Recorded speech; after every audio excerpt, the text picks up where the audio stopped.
mapagpalang araw po sa ating lahat mga katekram. Muli po tayong babalik at magsama-sama sa pakikinig ng Word of God. Dito po sa unang Juan 4:16, ito po ang sabi, at ating nakilala at ating sinampalatayanan ang pag-ibig ng Diyos sa atin. Ang Diyos ay pag-ibig, at ang nananahan sa pag-ibig ay nananahan sa Diyos, at ang Diyos ay nananahan sa Kanya.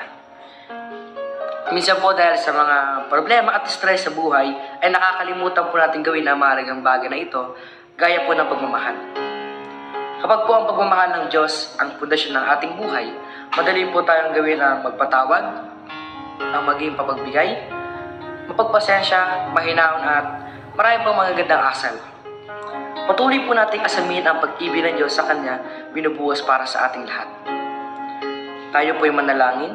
Panginoon, salamat po sa iyong pag-ibig.